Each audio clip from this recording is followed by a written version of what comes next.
انسان پر دو طرح کی ذمہ داریاں عائد ہوتی ہیں جن کا پورا کرنا اس کے لیے لازم ہے۔ ایک اللہ تعالیٰ کے حقوق ہیں جنہیں حقوق اللہ کہا جاتا ہے، اور دوسرا اس کی مخلوق کے حقوق ہیں، بندوں کے حقوق ہیں جنہیں حقوق العباد کہا جاتا ہے۔ اور جو شخص یہ دونوں ذمہ داریاں، جو بندہ یہ دونوں ذمہ داریاں ادا کرتا ہے،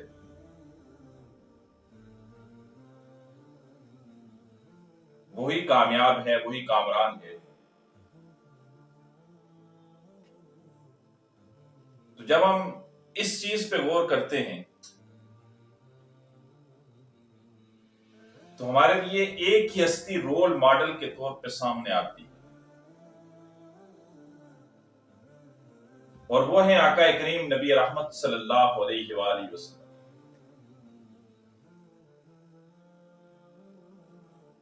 آقا کریم نبی رحمت صلی اللہ علیہ وآلہ وسلم کی حیات طیبہ کا ایک سرسری نظر بھی ڈالے نا، دیکھ لیجئے کہ آپ صلی اللہ علیہ وآلہ وسلم کی مسجد کی زندگی کو دیکھیے، گھر کی زندگی کو دیکھیے، معاشرے کی زندگی کو دیکھیے، تو ایک مکمل رول ماڈل ہے۔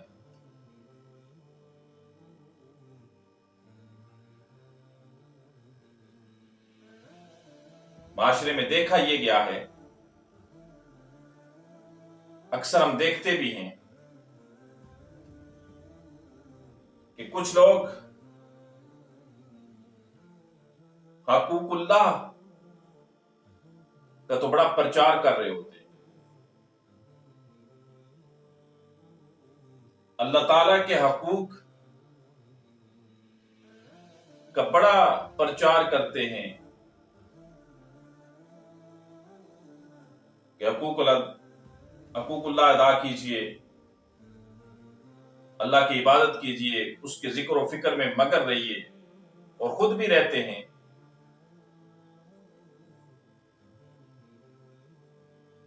لیکن پھر وہ بھول جاتے ہیں کہ ہمارے بات کرنے سے دوسرے کو کتنی تکلیف پہنچتی ہے۔ ہم باتوں کے ذریعے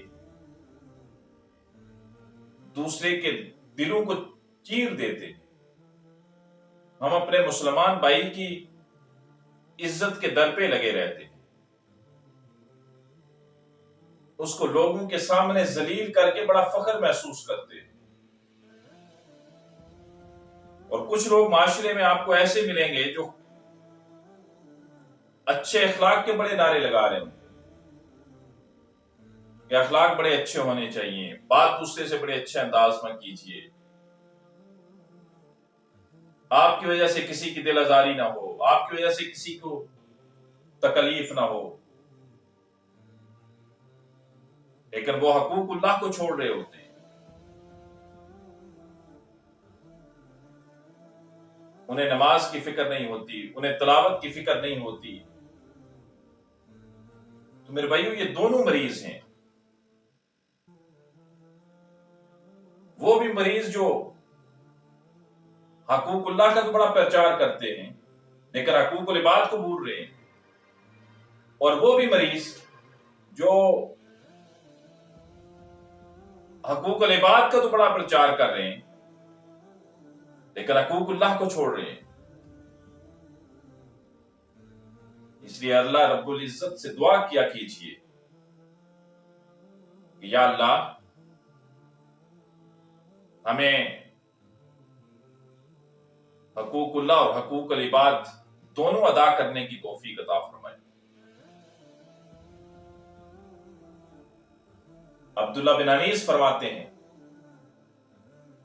کہ آقا کریم نبی رحمت صلی اللہ علیہ وآلہ وسلم نے فرمایا کہ قیامت کے دن اللہ اعلان فرمائے گا کہ آج میں منصف بادشاہ ہوں، کوئی جنتی جنت میں اور کوئی دوزخی دوزخ میں اس وقت تک نہیں جا سکے گا جب تک اہل حقوق کے حقوق ادا نہ کر دیے جائیں۔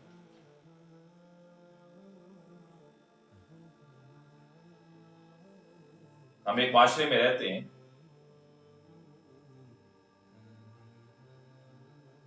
ایک دوسرے سے تعلق واسطہ رابطہ رہتا ہے، ایک دوسرے سے اختلاف ہو سکتا ہے،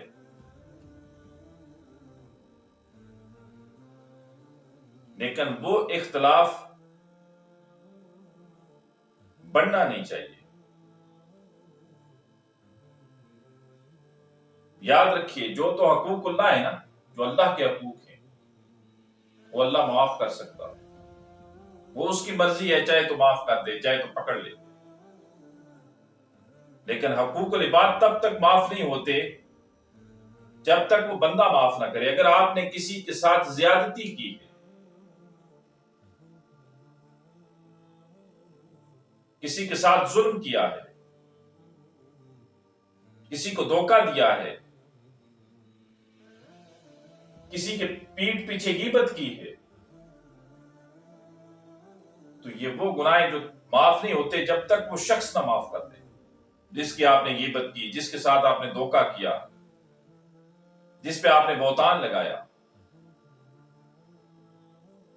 حقوق العباد کا معاملہ بڑا سینسٹیو ہے۔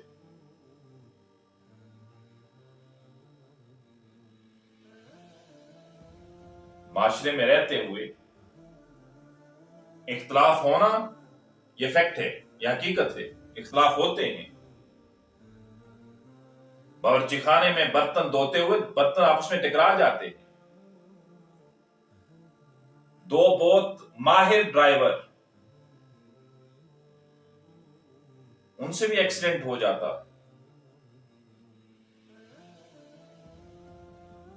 اسی طرح معاشرے میں دو بہت اچھے لوگ آپس میں اختلاف کر سکتے ہیں، لیکن اس اختلاف کو انا مت بنائیے، جلدی سے معاف کر دیجیے۔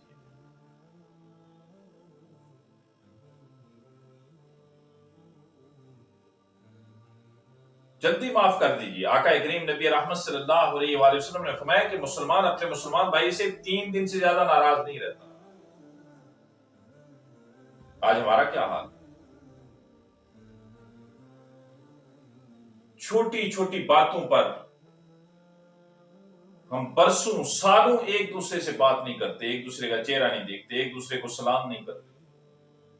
چھوٹی سی بات ہوتی ہے، ہماری پہلی بات کیا ہوتی ہے کہ آج سے میرے دروازے تیرے لیے بند۔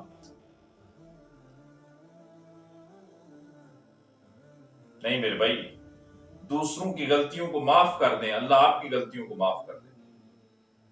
آقا کریم نبی رحمت صلی اللہ علیہ وآلہ وسلم نے فرمایا کہ جو شخص قوت اور طاقت رکھنے کے باوجود دوسروں کی غلطیوں کو معاف کر دیتا ہے، وہ ان غلطیوں کا بدلہ لے سکتا تھا، اتنی وہ طاقت رکھتا ہے، اتنی وہ قوت رکھتا ہے، لیکن وہ طاقت اور قوت رکھنے کے باوجود بھی وہ دوسروں کی غلطیوں کو جلدی معاف کر دیتا ہے۔ اللہ تعالیٰ حشر کے دن اس شخص کی غلطیوں کو جلدی معاف کر دے گا۔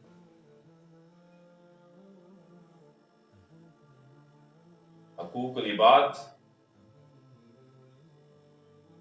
بالخصوص لحاظ رکھا کیجیے۔ روایت میں آتا ہے نا کہ بنی اسرائیل میں 7 سال تک قحط پڑ گیا، 7 سال وہ قحط رہا، اور وہ قحط اتنا شدید تھا کہ لوگوں نے مردار کھانا شروع کر دیا۔ ہر روز لوگ پہاڑوں پہ جاتے، میدانوں میں جاتے، گڑ گڑاتے اللہ کے حضور، دعائیں کرتے، معافی مانگتے، لیکن وہ قحط ختم نہ ہوتا۔ وہ قحط تھا کہ ختم ہونے کا نام ہی نہیں لے رہا تھا۔ پھر حضرت موسیٰ علیہ السلام کو اللہ نے وحی بھیجی، اے موسیٰ، یہ لوگ اگر میری عبادت کر کے کھجور کے خشک تنے کی طرح ہو جائیں، کھجور کی خشک ٹہنی کی طرح ہو جائیں، میں پھر بھی انہیں معاف نہیں کروں گا جب تک یہ حقوق العباد ادا نہیں کریں گے، جب تک کہ اپنے بھائیوں کے حقوق ادا نہیں کریں گے ان سے یہ قید اٹھایا نہ جائے گا، ان پہ یہ قید مسلط رہے گا۔